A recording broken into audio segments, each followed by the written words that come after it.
Welcome. My name is, for those of you who don't know me, and I see a lot of familiar faces out there, my name is Wendy Chamberlain from the Middle East Institute, and I'd like to warmly welcome you all to this event on such a beautiful Washington day on behalf of the Middle East Institute. You know, it's a very special honor for us today with this event to honor a man who is already very well known and deeply admired here in Washington. Kuwait's Deputy Prime Minister and Minister of Foreign Affairs, His Excellency Sheikh Dr. Mohammed Sabah Al-Salim Al-Sabah. And you know, there's a great deal to admire as I was looking over his bio.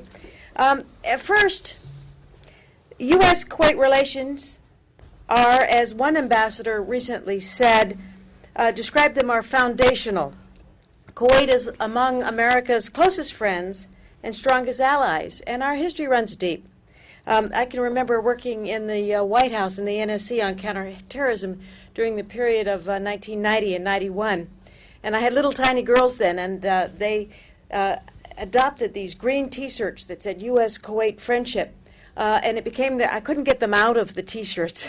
Mm-hmm. And in fact, my 21-year-old now still wears it. But it's been a part of our family. A second point, in addition to our close bilateral relations, Kuwait is one of the most vibrant democracies within the Gulf and indeed in the entire Arab world. Several Kuwaiti parliamentarians are women, activist women, who were freely elected in contested elections and play significant roles in the political process. And third, the Minister Doctor is greatly respected for his personal accomplishments.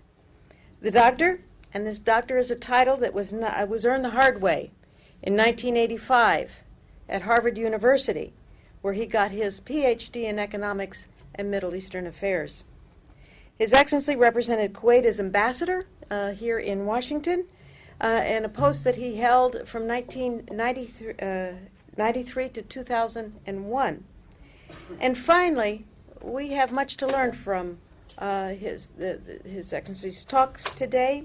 His astute insights into the region will be important for us to hear because of the importance of the region itself.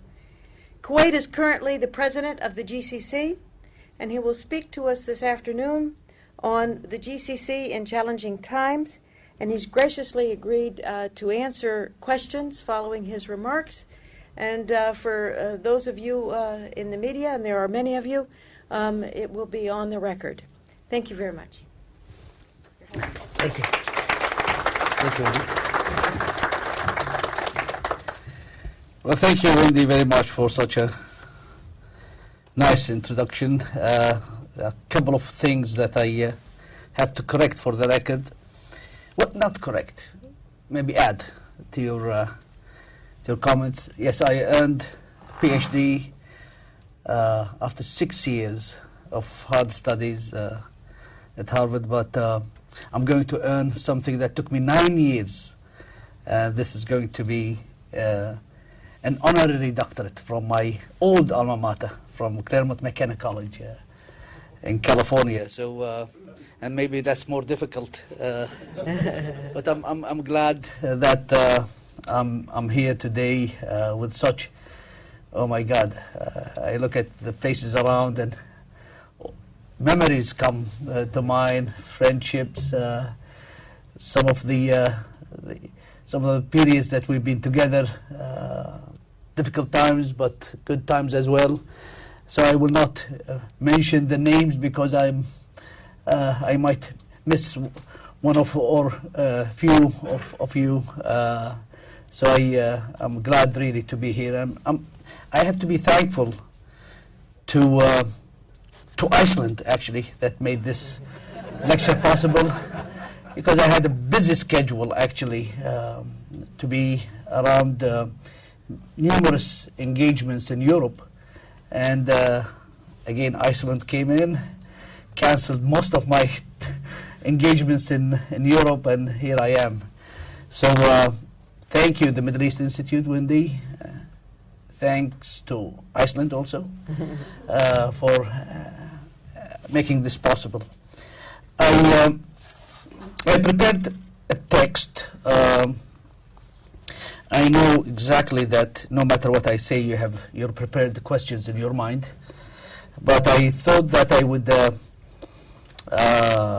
give you a different perspective of what sort of challenges, opportunities that we in the GCC are facing in the next half a century.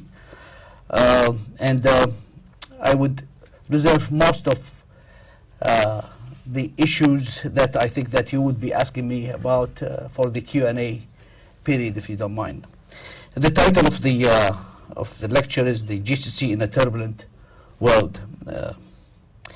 And here I am, standing on a plateau of history, taking a peek, a glimpse of what the future holds for the GCC in terms of challenges and opportunities in the next half a century. Since its inception, more than a quarter century ago, the GCC effectively maintained its unity and security as incendiary conflicts and war raged around it.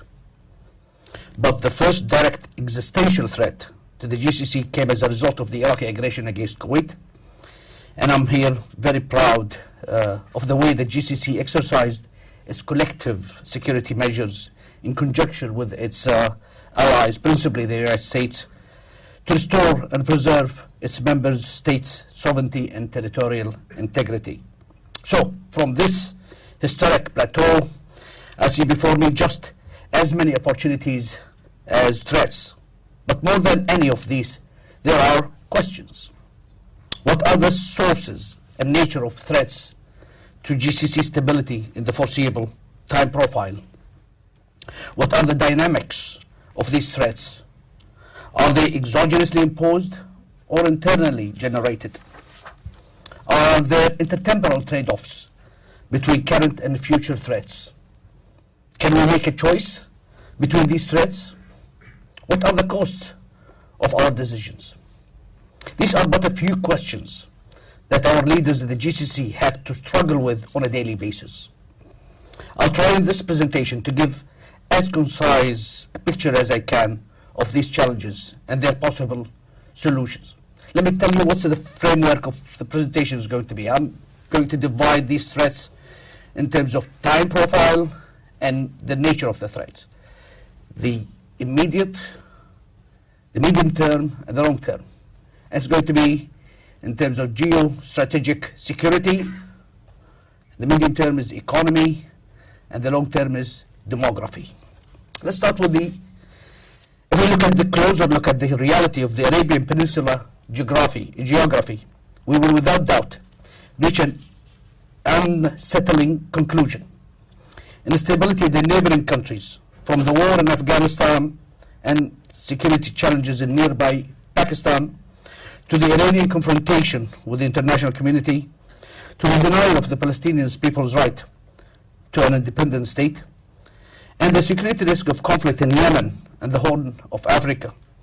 All of these clear and present dangers and threats to the GCC represent a formidable challenge to an effective collective national security.